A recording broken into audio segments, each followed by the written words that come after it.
کبھی شکست نہیں کھائی، ہمیشہ فتح اور پرچم اسلام لہرا کر آتے رہے۔ ایک جنگ میں ان کے ساتھ ایک معاملہ ہوا، ان کی ٹوپی، ان کا عمامہ میدان میں گر گیا لڑتے لڑتے۔ 4 بڑے بڑے پہلوان ان کے سر پر سوار تھے، دشمنان اسلام۔ تلوار گردن کے قریب تھی، لیکن خالد بن ولید نے اس تلوار کی طرف ذرا برابر نظر نہیں کی، توجہ نہیں کیا، اپنے عمامہ اٹھانے اور اپنی ٹوپی اٹھانے کے لیے چل پڑے۔ جنگ کے میدان میں کوئی گردن پر تلوار لے کر کھڑا ہو، اپنا ڈیفنس کرنا چاہیے، اپنا بچنے کی راستے دیکھنے چاہیے، نہ کہ ٹوپی کپڑا چپل دیکھیں۔ جنگ کے اصول تو یہ ہیں، لیکن خالد بن ولید اپنا عمامہ اٹھانے کے لیے چل پڑے، اٹھایا، چوما اور پھر رکھ لیا۔ جو کھڑے تھے دشمن وہ دیکھتے رہ گئے، پوچھا کہ تم ہی وہ خالد بن ولید ہو جو سپہ سالار اسلام؟ کہا میں ہوں۔ کہا یہ ایسی حرکت تم نے آج کی، ایک عام فوجی بھی نہیں کرتا ایسی حرکت، عام سپاہی بھی نہیں کرتا۔ این جنگ کے وقت جب دشمن تمہارے سر پر کھڑا ہو، تم اپنی ٹوپی اٹھانے جا رہے ہو، اپنے عمامہ اٹھانے جا رہے ہو۔ خالد بن ولید نے کہا نادانو تم سمجھتے نہیں، یہ میرے لیے صرف ٹوپی نہیں ہے، یہ میرا صرف عمامہ نہیں۔ تم کیا سمجھتے ہو، تم کیا سمجھتے ہو کہ خالد بن ولید نے بیوقوفی کی؟ بات در حقیقت یہ ہے کہ میں اس عمامے کو اٹھانے کے لیے اس لیے چل پڑا کہ اس عمامے میں میرے رسول اللہ کے 3 منہ مبارک رکھے ہوئے ہیں۔ میرا وجدان یہ ہے، میرا یقین یہ ہے۔ خالد کہتے ہیں میں اپنی طاقت اور قوت کے بل بوتے فتح نہیں کرتا، مجھے جو فتح ملتی ہے وہ رسول اللہ کے منہ مبارک کی برکت سے۔ نعرہ تکبیر، نعرہ رسالت، عظمت مصطفیٰ، رفعت مصطفیٰ، ناموس مصطفیٰ۔ ان کو نشہ نہیں تھا اپنی قوت کا، اپنی طاقت کا، کہ میں 35 کلو کی تلوار اٹھاتا ہوں اور صفوں کی صفیں درہم برہم کرتا ہوں، نہیں۔ خالد بن ولید کو یقین تھا مجھے اگر کوئی چیز فتح دلا سکتی ہے تو وہ نسبت رسول اللہ ہے، رسول اللہ کی نسبت ہی مجھے فتح سے ہم کنار کر سکتی ہے۔ آج بھی میں آپ سے یہی کہنا چاہتا ہوں، کبھی اپنی تعداد کی طرف مت دیکھو۔ بچھڑے ہوئے ہیں تو کیا ہوا، ٹوٹے ہوئے ہیں تو کیا ہوا، گھر بار نہیں ہے تو کیا ہوا، اتنی بات تو ہے کہ تمہارا سینہ اب بھی نبی کے نام پر دھڑک تو رہا ہے، حضور کے نام پر مچل تو رہا ہے۔ اب جب بھی مؤذن پکارتا ہے اشہد ان محمد رسول اللہ، تم اپنے انگوٹھے لبوں سے لگا کر آنکھوں سے لگا لیتے ہو، چوم کر کے آنکھوں سے لگاتے ہو۔ یہ اس بات کی علامت ہے کہ سب لٹ گیا ہے، لیکن نام مصطفیٰ کی قدر و قیمت ابھی بھی سینے میں موجود ہے۔ اگر اتنی دولت تمہارے پاس ہے تو پھر نا امید ہونے کی ضرورت نہیں، اب کسی اور سے خوف کھانے کی ضرورت نہیں۔ یہ جو ہلکی ہلکی شمع ہے، بس اس کی لو کو تھوڑا اور بڑھا دو، تھوڑا اور بڑھا دو، تھوڑا اور بڑھا دو۔ پھر میں کہتا ہوں تمہیں نہ میدان میں اترنے کی ضرورت ہے، نہ کسی سے جنگ کی نوبت آنے کی ضرورت ہے، نہ مقابلہ کرنے کی ضرورت ہے۔ بس تم صرف چہل قدمی کرو عشق مصطفیٰ کے نام پر، پھر دیکھنا مصلی وہ بچھائیں گے، امامت تم کیا کرو گے، عمارت وہ بنائیں گے، اذان تم کیا کرو گے۔ سبحان اللہ۔ بات صرف اتنی ہے، سینہ ہو تو مصطفیٰ کے عشق میں دھڑکنے لگ جائے۔ میں بات کرتا ہوں سلطان الہند معین الدین غریب نواز کی۔ جب وہ ہندوستان آ رہے تھے، یہ وہ وقت تھا جب شہاب الدین غوری شکست کھا کر واپس جا رہا تھا۔ شہاب الدین غوری کے پاس 1.5 لاکھ کی فوج تھی، ہاتھی گھوڑے ساز و سامان سب تھے، لیکن یہاں کے راجے مہاراجاؤں سے شکست کھا کر جا رہا تھا۔ جب غریب نواز آ رہے تھے 8 فقیروں کے ساتھ، اور ایک روایت میں 40 فقیروں کے ساتھ آ رہے تھے، راستے میں ملاقات ہو گئی۔ بادشاہ نے اپنے قاصد بھجوائے اور پوچھا دیکھنے میں تو درویش مسلمان لگتے ہیں، کدھر کا سفر ہے، کہاں جا رہے ہیں، پوچھاؤ۔ قاصد آیا، پوچھا بابا کہاں جا رہے ہو؟ غریب نواز نے کہا ہندوستان فتح کرنے جا رہے ہیں، ہندوستان فتح کرنے جا رہے ہیں۔ تو بادشاہ کو جب یہ خبر ملی تو ہنسنے لگا، ہماری 1.5 لاکھ کی فوج ہے، ہاتھی گھوڑے ساز و سامان ہے، اور یہ 8 فقیروں کی جماعت جا رہی ہندوستان فتح کرنے کی بات کر رہے ہیں۔ وہ ہنسنے لگا۔ معین الدین چشتی نے فرمایا شہاب الدین تم میں اور معین الدین میں فرق یہ ہے کہ تو ہاتھی گھوڑے ساز و سامان کے بھروسے پہ گیا تھا، معین الدین صرف اللہ اس کے رسول کے بھروسے پر جا رہا ہے، اور وہ توکل آج بھی نظر آتا ہے۔ معین الدین چشتی بغیر تلوار کے آئے، لیکن آج گھر گھر میں معین الدین کا پرچم لہراتا ہے، غریب نواز کا پھیلا ہوا اسلام ہر گھر پر لہرا رہا ہے۔ میں آج یہاں بات یہ کرنا چاہتا ہوں کہ عشق مصطفیٰ میں لبریز سینہ لے کر کے وہ غریب نواز آئے تھے، کیا نہیں کیا گیا ان کے ساتھ، کیا نہیں کیا گیا؟ ارے یہ جو کچھ ہو رہا ہے یہ کوئی نیا نہیں ہے۔ آپ کو ایسا لگتا ہے کہ 2014 میں حکومت بدل گئی اور اتنا سب ہونے لگا، یہ ہر زمانے میں ہوتا رہا ہے۔ موب لنچنگ تو مکہ والوں کی بھی عادت تھی۔ بلال حبشی کے ساتھ کیا کرتے تھے، خبیب ابن عدی کے ساتھ کیا کرتے تھے، خباب ابن الارت کے ساتھ کیا کرتے تھے، موب لنچنگ ہی تو ہے، ایک مسلمان کو نہتہ پکڑنا، مارنا اور پھر ہیبت طاری کرنا، دہشت طاری کرنا۔ 1400 سال پہلے سے تاریخ آ رہی ہے، تمہیں گھبرانے کی کیا ضرورت ہے، ڈرنے کی کیا ضرورت ہے؟ یہ ہر زمانے میں ابو جہل ہوتے رہیں گے، لیکن اللہ کی شان یہ ہے ہر زمانے میں یزید کے مقابلے میں کوئی حسین ضرور آتا رہے گا، بے شک بے شک، غلام حسین ضرور پیدا ہوتا رہے گا، پرچم اسلام وہ لہرائے گا۔ معین الدین حسن چشتی غریب نواز رضی اللہ تعالیٰ عنہ جب تشریف لائے، ایک موقع پر ایسا بھی ہوا کہ آپ کی باتوں کو سن سن کر کے لوگ جوک در جوک اسلام میں آ رہے تھے۔ راجہ کو یہ بات کھانے لگ گئی، پرتھوی راج کو، اس نے سوچا کہ اس فقیر کا راستہ روکنا ہے، کئی حربیں اپنائے، کئی حربیں پولیس بھیج کر کیا کیا کیا، لیکن اس نے دیکھا کہ یہ درویش ہے، فقیر ہے، تو ہمارے بھی دھرم کا کوئی پنڈت ہی اس کا مقابلہ کر سکتا ہے۔ تو اس کے دھرم کا ایک بہت بڑا مہنت تھا، پنڈت تھا، اس کا نام تاریخ میں رام دیو بتایا گیا ہے، یہ والا نہیں، یہ والا کوئی مہنت بھی نہیں، پنڈت بھی نہیں، غریب نواز کے زمانے کا رام دیو، وہ دونوں آنکھ والا تھا۔ اس کو راجہ نے بلا کر کے کہا کہ اس فقیر کا مقابلہ کرنا ہے۔ وہ جادوگری میں بھی ماہر تھا، بڑے سے بڑے جادو کی کلائیں جانتا تھا۔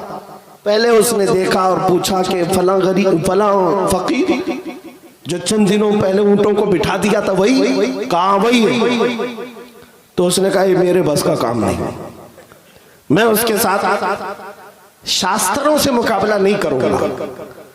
جب راجہ نے بہت زیادہ زور دیا تو رام دیو نے کہا ٹھیک ہے، میں جادو کے منتروں سے اس کا مقابلہ کروں گا، آپ مجھے اجازت دیں۔ بادشاہ نے کہا، راجہ نے کہا ٹھیک ہے، کہا اس کے ساتھ اور بھی پجاری، تقریباً 250-300 پجاری، اور سب کو اس نے منتر سکھائے اور کہا میں جو بولوں وہ بولتے جانا، اور جائیں گے ہم مقابلہ کریں گے، اس لیے کہ ہمارے جو جادو کے منتر یہ پڑھنے کے بعد اس فقیر کا کوئی کام ہم پر اثر نہیں کرے گا۔ یہ چل پڑے 300 لوگوں کا قافلہ۔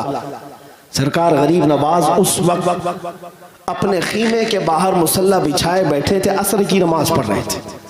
آپ کے خادم نے خبر دی نماز کے فوراً بعد کہ ایک بڑی جماعت آ رہی ہے پجاریوں کی اور کچھ منتر پڑھتے ہوئے آ رہے ہیں۔ سرکار غریب نواز نے حصار کھینچا اپنے پاس اور اپنے خادم کو بھی بٹھایا، کہا ان کا کوئی دعویٰ اثر نہیں کرے گا۔ اس کے بعد وہ قریب سے قریب آتے گئے، اتنے دور آ گئے کہ سیدھے وہ رام دیو غریب نواز کے مصلی کے پاس آیا۔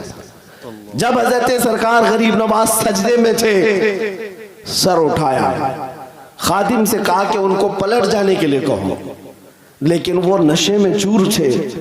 کہا کہ ہم اس درویش سے، اس فقیر سے بات کرنے آئے ہیں، خادم سے، غلام سے نہیں۔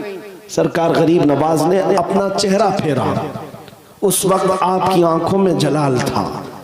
جیسے ہی آپ نے اس مہنت کو دیکھا، اس کا پورا جسم کانپنے لگ گیا، کپ کپی تاری ہو گئی، ایسی کپ کپی تاری ہوئی کہ وہ غش کھا کر گر پڑا اور تڑپنے لگا زمین پر۔ حضرت سرکار غریب نواز نے پانی منگوایا، اس کے سینے پر چھڑکاؤ کیا۔ سینے پر چھڑکنے کے بعد ہوا یہ کہ وہ اٹھا، اپنے ساتھ آئے ہوئے ہر پجاری کو پتھر سے مارنے لگا، جتنے آئے تھے سب کو مارنے لگا، کسی کا سر پھوٹا، کسی کی ناک پھوٹی، ہر کوئی جان بچا کر بھاگنے لگ گیا۔ سب چھوڑ کر بھاگ گئے، راجہ کے پاس چلے گئے اور کہا جس کو تو ہمارا سپہ سالار بنا کر بھیجا تھا وہی ہماری کٹائی کر رہا ہے، وہی ہماری دھلائی کر رہا ہے۔ اب ہوا یہ کہ یہ بے قابو سرکش گھوڑا جس طرح بدک جاتا ہے ادھر سے ادھر ناچ رہا ہے. سرکار غریب نواز نے اس کا ہاتھ پکڑا اور اپنے قریب کیا, اپنے خادم سے کہا کہ اب رام دیو کا دل بدل چکا ہے, دل بدل چکا ہے. اتنا کہنا تھا کہ وہ حضور غریب نواز کے قدموں میں گرا اور کہا کہ حضور ہمیشہ کی غلامی میں مجھے قبول فرما, اپنے خدمہ میں اپنے خداموں میں مجھے قبول فرما لے. حضرت غریب نواز نے اٹھایا اور کلمہ طیبہ پڑھا کر سینے سے سینہ لگایا, اور آج بھی تاریخ میں شادی دیو کے نام سے مشہور ہے, شادی دیو کے نام سے مشہور ہے. ایک دو نہیں کئی مقابلے ہوئے, لیکن میں ایک بات یہاں اس لیے عرض کرنا چاہتا ہوں کہ وہ تو بنا تلوار کے آئے تھے, بنا ہتھیار کے آئے تھے, لیکن سینے میں جو عشق مصطفیٰ کا ہتھیار تھا بڑی سی بڑی طاقت کو سرنگوں کر دیا کرتا تھا, گھٹنے ٹیکنے پر مجبور کر دیا کرتا تھا. اسی لیے کہا اقبال نے قوت عشق سے ہر پست کو بالا کر دے, قوت عشق سے ہر پست کو بالا کر دے, دہر میں نام محمد سے اجالا کر دے, کی محمد سے وفا تو نے تو ہم تیرے ہیں, یہ جہاں چیز ہے کیا لوح و قلم تیرے ہیں. اے نوجوانوں میرا یہ میسج ہے, اب دنیا زندگی گزارنے کے طور طریقے بدلو, دنیا تمہاری طرف آس لگائی دیکھ رہی ہے. کہاں ہے وہ محمد عربی کے غلام, کہاں ہے وہ جو عزتوں کی حفاظت کرتے.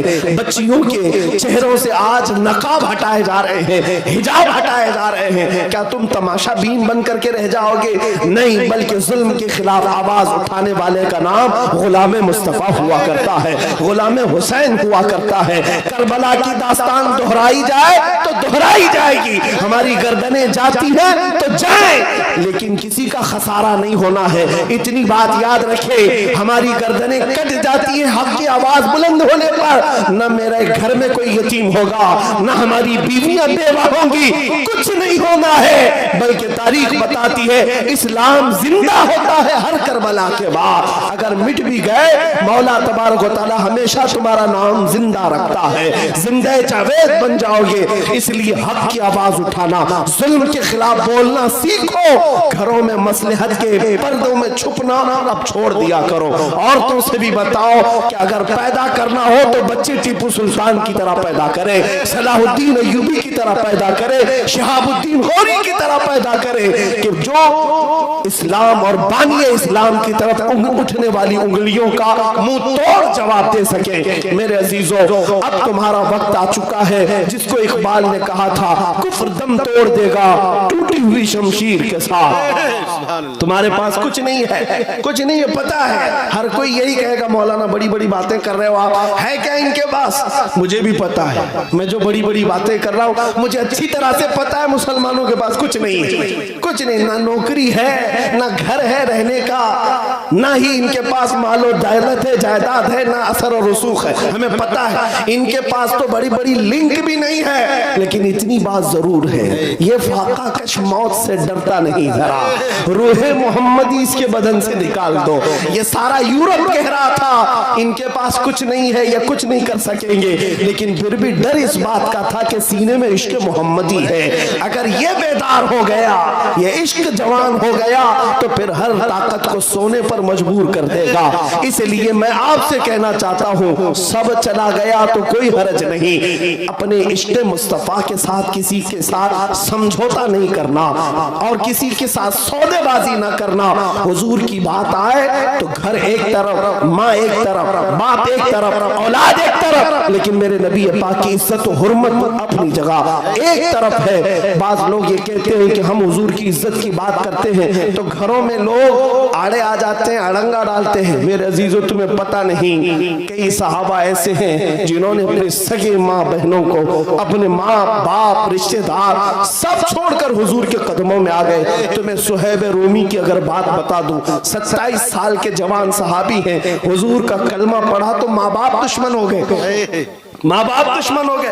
اتنے بڑے پیسے والا باپ تھا, کہ مکہ کی جگہ جگہ پراپرٹیاں انہی کی تھی، صہیب کے باپ کی۔ حضرت صہیب جب دیکھتے ہیں حضور مدینے جا چکے، آئے گھر میں اور کہا میں بھی مدینے جا رہا ہوں۔ باپ نے کہا اگر جانا ہے تو ساری دولت تیری ختم کر دی جائے گی، ایک پیسہ بھی نہیں دیا جائے گا۔ صہیب رومی نے کہا جو لکھوانا ہے لکھ لو، ساری جائیدادیں لکھ لو، جسے چاہے دے دو، میں مدینے جاؤں گا میرے مصطفیٰ کے قدموں میں۔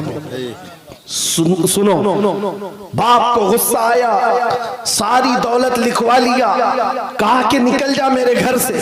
جب جانے لگا تو ماں پیچھے سے پکارتی ہے، کہتی ہے صہیب تیرے جسم پر جو کپڑا ہے نا وہ ہماری کمائی کا ہے، جو لباس تو پہنا ہے وہ ہماری کمائی کا ہے، یہ بھی اتار کے دے۔ حضرت صہیب گھر واپس آئے، اپنا وہ لباس بھی اتارا اور ٹاٹ کا کپڑا جو گونی ہوتی ہے وہ اوڑھ لیا، کانٹے لگا لیے، اسی حالت میں مدینے چل پڑے۔ ان کا لباس تک اتروایا گیا اور چلے۔ ابھی مکہ کی سرحد ختم بھی نہیں ہوئی تھی، باپ بڑے پیسے والا مکہ کے گنڈوں کو پیسہ دے کر کے بھیجتا ہے اور کہتا ہے کہ میرا بیٹا مدینہ جا رہا ہے، اسے بیچ راستے میں اتنا مارو کہ وہ واپس گھر آ جائے۔ گنڈوں کو پیسہ دے کر لگوایا، بیچ راستے میں گنڈے آئے، صہیب رومی کے ساتھ لڑائی جھگڑے شروع ہوئے، گھونسے مارے گئے، لات مارے گئے، کیا کیا مارا گیا، ان کی ناک پھٹ گئی، آنکھ اندر گئی، گال سوج گئے، جگہ جگہ سے ہڈیوں پر زخم۔ اس کے بعد اٹھتے ہیں اور کہتے ہیں تم نے اپنا کام کر لیا، تم واپس جاؤ، میں پھر بھی مدینے جا رہا ہوں، میں مدینے جا رہا ہوں۔ ٹاٹ کا لباس، جگہ جگہ سے زخم، ہڈیوں کو توڑ دیا گیا، لیکن اسی لنگڑاتے ہوئے معذوری کے عالم میں 9 دن کا پیدل سفر کر کے وہ مدینے آ رہے ہیں۔ ماں باپ نے سب چھین لیا، رشتہ داروں نے چھین لیا، لیکن ادھر جب آ رہے تھے، روایت ہے کہ مسجد نبوی سے اس دن شام کے وقت میرے آقا باہر نکل کر اپنی گردن اونچی کر کر کے بار بار کسی کا انتظار کر رہے تھے۔ صحابہ نے پوچھا حضور کوئی آ رہا ہے؟ حضور نے کہا ہاں میرا ایک درد مند عاشق میرے محبت میں زخم کھا کر آ رہا ہے۔ صحابہ نے دیکھا وہ کوئی اور نہیں صہیب آ رہے تھے۔ جب وہ قریب آئے تو لنگڑاتے ہوئے آئے، جگہ جگہ زخم تھا، ٹاٹ کا لباس پہنے ہوئے تھے۔ جیسے ہی قریب آئے میرے آقا نے ان کو سینے سے سینہ لگایا، اپنی چادر اٹھا کر کے ان کو پہنا دیا، چادر لپیٹ دیا۔ چادر جیسے ہی لپٹ گئی، صہیب کے زبان پر اب مسکراتے ہوئے یہ جملے آتے ہیں، کہتے ہیں میرے دوستو لوگوں نے مجھے مارا توڑا، میرے ماں باپ نے سب چھین لیا، نبی پاک نے چادر کیا پہنائی، سارے زخم کافور ہو چکے، سارے درد ختم ہو گئے، مجھے کوئی درد بھی یاد نہیں، کوئی زخم بھی یاد نہیں۔ وہ صہیب زندگی بھر اس چادر کو ساتھ رکھتے رہے، یہاں تک کہ اپنی وفات کے وقت بھی یہ وصیت کر کر کے گئے کہ اگر میں مروں تو میرے قبر میں یہی چادر کفن کے طور پر پہنانا، اس لیے کہ اے لوگوں جب سگی ماں نے میرے کپڑے اتروائے تھے اس وقت اگر مجھے کسی نے کپڑا دیا تھا تو وہ تاجدار مدینہ کی ذات تھی۔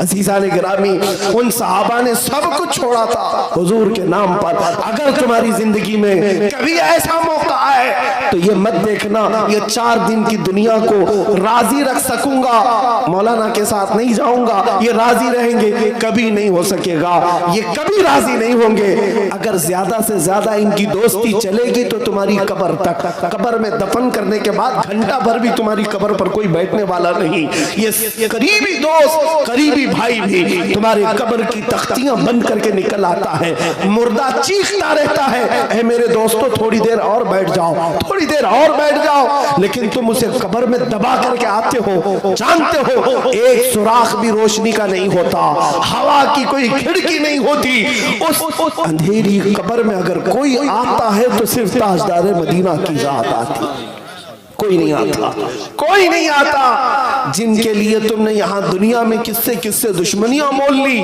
یہی وہ جوان دوست تمہارا لاشا اٹھا کر قبر میں اندر دفنا کر چلے آتے ہیں، لیکن وہاں بھی اگر کوئی آ رہا ہے وہ مدینہ کا تاجدار آ رہا ہے۔ اس لیے جوانوں مجدد کی بات سنو، بریلی کی آواز سنو، اس بریلی کے امام نے کہا تھا آج لے ان کی پناہ، جب جا کر ان کا سامنا کرنا یہ ہے، آج لے ان کی پناہ، آج مدد مانگ ان سے، پھر نہ مانیں گے قیامت میں اگر مان گیا۔ اللہ تبارک و تعالیٰ کہنے سننے سے زیادہ عمل کی توفیق عطا فرمائے۔ دربھنگا کے غیور جوانوں، غریب نواز سے نسبت رکھنے والے سنی مسلمانوں، اتنی میری بات یاد رکھ لینا، گانے بجانے فلمی دنیا سے باز آ جاؤ، یہ دنیا تمہیں کچھ نہیں دے گی، نہ عزت دے گی، نہ شہرت دے گی، نہ دولت، نہ طاقت۔ تمہاری عزت، تمہاری کامیابی، تمہارا سب کچھ رسول اللہ کے قدموں سے وابستہ ہے۔ آ جاؤ اس مکین گنبد خضرا کی چھاؤں میں، اگر بلال بھی آتا ہے تو رسول پاک اسے خانہ کعبہ کی چھت پر چڑھا دیتے ہیں، اگر وہاں کہیں سلمان فارس سے آتے ہیں رسول اللہ انہیں اپنے گھر والا بتا کر عزت سے نوازتے ہیں۔ تم اگر ہندوستان سے نکل کر میرے مصطفیٰ کو حاضر و ناظر جان کر اپنے آپ کو پیش کر دو، آقا دہن میں زبان تمہارے لیے، بدن میں ہے جان تمہارے لیے، ہم آئے یہاں تمہارے لیے، اٹھے بھی وہاں تمہارے لیے، تو یاد رکھنا جس نے اپنے آپ کو حضور کے حوالے کر دیا پھر جواب مدینے سے آتا ہے کہ اے میرے عاشق تو مرے گا ہندوستان میں لیکن تیری روح پہنچے گی جنت البقیع میں۔ حضور کے قدموں تک ہم نے اعلیٰ حضرت کو سنا ہے، بریلی میں انتقال ہوا لیکن مدینے میں رسول اللہ نے استقبال کیا۔ یہ زندگی گزارو کہ مرنے کے بعد بھی عزت ہو اور اللہ کی بارگاہ میں سرخروئی ہو۔ مولا کریم ان آل رسول اولاد علی کے صدقے ہمیں زندگی میں خرافات اور لغویات سے محفوظ و مامون فرما دے۔ اے کریم خدا جتنی زندگی ہماری باقی ہے یہ ساری سانسیں حضور کے نام پر قربان کرنے کی توفیق عطا فرما۔ مولا ہم سب کو وہ طاقت حیدری عطا کر، قوت حیدری عطا کر کہ تیرے نبی کے گستاخوں کو فنا فی النار کریں اور انہیں کیفر کردار تک پہنچائیں۔ اے مولا مسلمانوں کی کوئی بھی عزت و وقار کو واپس عطا فرما دے، ان کی آبروؤں کو پھر سے عطا کر دے، ان کے دلوں کو متحد کر دے، انہیں پھر سے جوڑ دے، ایک پرچم کے تلے انہیں سب کو جمع کر دے۔ اے رب ذوالجلال ان کے دلوں کو حضور کی محبت میں دھڑکنے والی سانسیں عطا کر، ان کے خون کی نس نس میں مولا حضور کی محبت عطا فرما۔ وصلی اللہ تعالی علی خیر خلقہ محمد وآلہ واصحابہ اجمعین وآخر دعوانا ان الحمدللہ رب العالمین۔ قبلہ حضور شمس اللہ جان صاحب قبلہ دام اللہ اقبالہ کی بارگاہ میں مائک پیش کرتا ہوں۔ حضرت مجھے بھی آپ کو بھی اپنی سرپرستی، صدارت اور نصیحتوں سے بھرپور نوازیں گے انشاءاللہ۔